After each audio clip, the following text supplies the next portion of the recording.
ನಮಸ್ಕಾರ. ನಮಸ್ಕಾರ. ನನ್ನ ಹೆಸರು ಸತ್ಯಪ್ರಕಾಶ್ ಅಂತ, ಇವರು ನವೀನ್ ಅಂತ. ನಾವು ರಾಮ ಮಂದಿರ ನಿಧಿ ಸಮರ್ಪಣಾ ಅಭಿಯಾನಕ್ಕೋಸ್ಕರ ಬಂದಿದ್ದೀವಿ. ಬನ್ನಿ ಒಳಗೆ ಬನ್ನಿ. ಬನ್ನಿ ಕೂತ್ಕೊಳ್ಳಿ. ಪದ್ಮಾ, ರಾಮ ಮಂದಿರ ನಿರ್ಮಾಣದ ಬಗ್ಗೆ ಹೇಳಕ್ಕೆ ಯಾರೋ ಬಂದಿದ್ದಾರೆ, ಬಾ ಇಲ್ಲಿ. ನಮಸ್ತೆ. ನಮಸ್ತೆ. ಹೇಳಿ, ಏನು ಅಭಿಯಾನ? ನಾವು ರಾಮ ಮಂದಿರ ನಿರ್ಮಾಣ ನಿಧಿ ಸಮರ್ಪಣಾ ಅಭಿಯಾನಕ್ಕೋಸ್ಕರ ಬಂದಿದ್ದೀವಿ. ಈಗಾಗಲೇ ನಿಮ್ಗೆ ಗೊತ್ತಿರೋ ಹಾಗೇ ಆಗಸ್ಟ್ 5ನೇ ತಾರೀಕು ಅಯೋಧ್ಯೆಯಲ್ಲಿ ಒಂದು ಭೂಮಿ ಪೂಜನೆ ಆಗಿದೆ. ಅದರ ನಿಮಿತ್ತ ಈಗ ಒಂದು ಭವ್ಯವಾದಂಥ ರಾಮ ಮಂದಿರ ನಿರ್ಮಾಣ ಆಗಬೇಕು ಅಯೋಧ್ಯೆಯಲ್ಲಿ ಅನ್ನೋದು ಇಡೀ ದೇಶದ ಒಂದು ಸಂಕಲ್ಪ. ಆ ದೃಷ್ಟಿಯಿಂದ ಮನೆ ಮನೆಗಳಿಂದ ನಿಧಿ ಸಮರ್ಪಣೆ ಆಗಬೇಕು ಅನ್ನೋ ದೃಷ್ಟಿಯಿಂದ ನಾವು ಅಭಿಯಾನ ಮಾಡ್ತಾಯಿದ್ದೀವಿ. ಆ ಅಭಿಯಾನಕ್ಕೋಸ್ಕರ ನಾವೀಗ ಬಂದಿದ್ದೀವಿ. ನೀವು ಹೇಳ್ತಿರೋ ವಿಷಯದಲ್ಲಿ ನನ್ನ ಮಗಳಿಗೂ ಆಸಕ್ತಿ ಇದೆ ಅಂತ ಕಾಣಿಸುತ್ತೆ. ಗೌರಿ, ಬಾ ಮಗು, ಕೂತ್ಕೋ. ನಿಮ್ಮ ಉದ್ದೇಶ ನನಗೆ ಅರ್ಥ ಆಯ್ತು. ಆದ್ರೆ ಈ ರಾಮ ಮಂದಿರವನ್ನ ಸರ್ಕಾರವೇ ಮಾಡ್ಬೋದಲ್ಲ, ಅದಕ್ಕೆ ನಾವ್ಯಾಕೆ ಹಣವನ್ನು ಕೊಡಬೇಕು? ದೇವಸ್ಥಾನ ಮಾಡುವಂಥದ್ದು ಸರ್ಕಾರ ಮಾಡುವಂಥ ಕೆಲಸ ಅಲ್ಲ, ಭಕ್ತಾದಿಗಳು ಮಾಡುವಂಥ ಕೆಲಸ.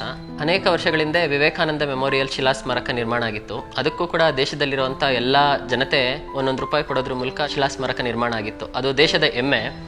ಅದೇ ರೀತಿ ಇದು ಕೂಡ ಇಡೀ ದೇಶದಲ್ಲಿರುವಂಥ ಭಕ್ತಾದಿಗಳ ಭಾವನೆ ಇದೆ. ಎಲ್ಲರೂ ಭಾಗವಹಿಸಬೇಕು ಅನ್ನೋ ಅಂಥ ಉದ್ದೇಶದಿಂದ ಈ ನಿಧಿ ಸಮರ್ಪಣಾ ಅಭಿಯಾನನ ನಡೆಸ್ತಾ ಇದ್ದೀವಿ. ಇವತ್ತು ನಮ್ಮ ಮನೇಲೇ ಒಂದು ಶಿವಾಜಿ ಫೋಟೋ ಹಾಕಿರ್ತೀವಿ.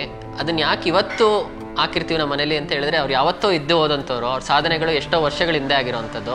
ಆದರೆ ಇವತ್ತು ಕೂಡ ಅವ್ರ ಶೌರ್ಯ ಧೈರ್ಯಗಳು ನಮ್ಮಲ್ಲೂ ಬರಬೇಕು, ಅದನ್ನ ನೋಡಿದ ತಕ್ಷಣ ನಮ್ಗೆ ಪ್ರೇರಣೆ ಆಗಬೇಕು ಅನ್ನೋ ಉದ್ದೇಶದಿಂದ. ಅದೇ ರೀತಿ ರಾಮನ ಆದರ್ಶಗಳು ನಮಗೆ ಸ್ಫೂರ್ತಿ ಆಗಬೇಕು, ರಾಮನ ಗುಣಗಳು ನಮ್ಮಲ್ಲಿ ಬರಬೇಕು. ಇವತ್ತು ಯಾರೋ ಒಬ್ಬ ಹೆಣ್ಮಗಳನ್ನ ಕೇಳಿದ್ರೆ ನನ್ನ ಗಂಡ ರಾಮನ ರೀತಿ ಇರಬೇಕು ಅಂತ ಹೇಳ್ತಾರೆ. ಅದೇ ರೀತಿ ತಾಯಿಯನ್ನು ಕೇಳಿದ್ರೆ ನನ್ನ ಮಗ ರಾಮನ್ ಥರ ಇರಬೇಕು ಅಂತಾರೆ. ರಾಮ ಒಬ್ಬ ಆದರ್ಶ ಪುರುಷ. ಗಾಂಧೀಜಿ ಕೂಡ ನಮ್ಮ ದೇಶ ರಾಮರಾಜ್ಯ ಆಗಬೇಕು ಅನ್ನುವಂಥ ಪರಿಕಲ್ಪನೆ ಇತ್ತು. ಅದೇ ರೀತಿ ನಾವು ರಾಮನ ದೇವಸ್ಥಾನವನ್ನು ಕಟ್ಟೋದ್ರ ಮೂಲಕ, ರಾಮ ಮಂದಿರ ನಿರ್ಮಾಣ ಮಾಡೋದ್ರ ಮೂಲಕ ಆ ಮಂದಿರಕ್ಕೆ ಹೋದರೆ ರಾಮನ ಗುಣಗಳನ್ನು ನಮಗೆ ನೆನಪಾಗುತ್ತೆ. ರಾಮ ರೀತಿ ನಾವು ಆಗಬೇಕು ಅನ್ನೋಂಥ ಭಾವನೆ ಮೂಡುತ್ತೆ.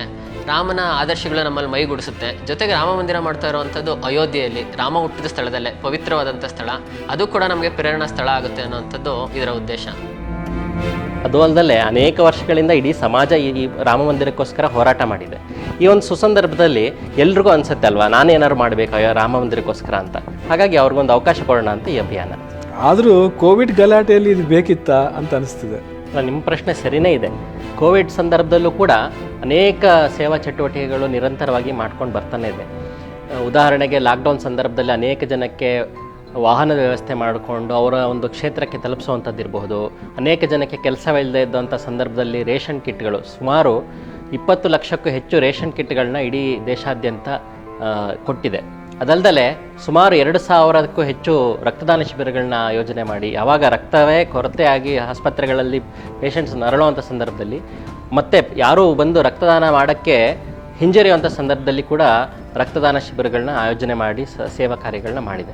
ಅದಲ್ಲದೆ ಪ್ರಿವೆಂಟಿವ್ ಮೆಷರ್ಸ್ ಆಗಿ ಸ್ಯಾನಿಟೈಸರ್ ಕೊಡುವಂಥದ್ದು, ಮಾಸ್ಕ್ಗಳನ್ನ ಕೊಡುವಂಥದ್ದು, ಕಷಾಯಗಳನ್ನ ಕೊಡುವಂಥದ್ದು, ಇದಿಷ್ಟು ಮಾಡೋದಲ್ದಲೆ ಕರೋನಾ ಪೀಕ್ ಇದ್ದಂಥ ಸಂದರ್ಭದಲ್ಲೂ ಕೂಡ ಫೀವರ್ ಕ್ಲಿನಿಕ್ಗಳನ್ನ ಸ್ವಯಂ ಸೇವಕರು ಮ್ಯಾನೇಜ್ ಮಾಡಿದ್ದಾರೆ. ಅಲ್ಲಿ ಕ್ವಾರಂಟೈನ್ ವಾಚನ್ನು ಆ್ಯಪನ್ನು ಇನ್ಸ್ಟಾಲ್ ಮಾಡಿಕೊಂಡು ಮನೆಯಲ್ಲಿ ಕ್ವಾರಂಟೈನ್ ಆಗಿರೋದನ್ನು ಗಮನಿಸಿದ್ದಾರೆ. ಸೊ ಇದೆಷ್ಟೆಲ್ಲ ಕಾರ್ಯಗಳು ಕೂಡ ಅದೇ ಪ್ರಯಾರಿಟಿನಲ್ಲೇ ನಡ್ಕೊಂಡು ಬಂದಿದೆ.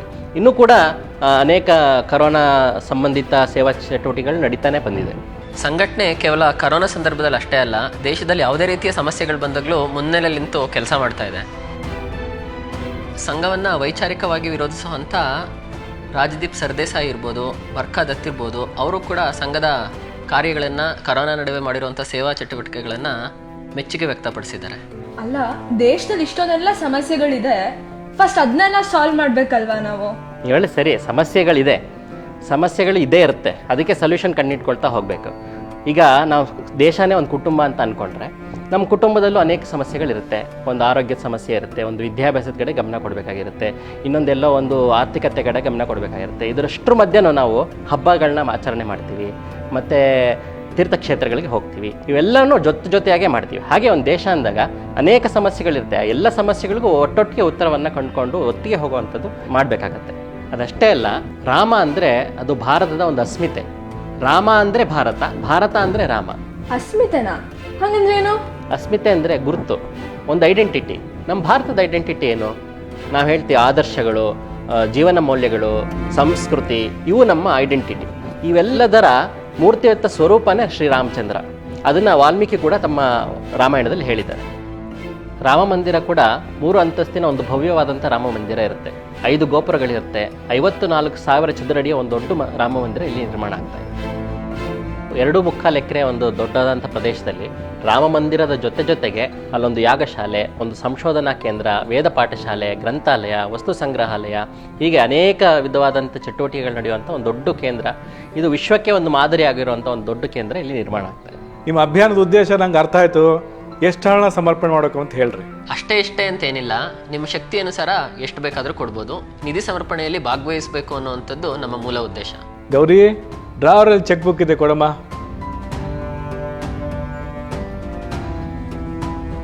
ರಾಮ ಮಂದಿರ ನಿರ್ಮಾಣಕ್ಕೆ ನಾನು ಹಣ ಸಮರ್ಪಣೆ ಮಾಡ್ತೀನಿ. ನಾನು ಮಾಡ್ತೀನಮ್ಮ. ಆಯ್ತು, ನೀವು ಕೊಡಿ.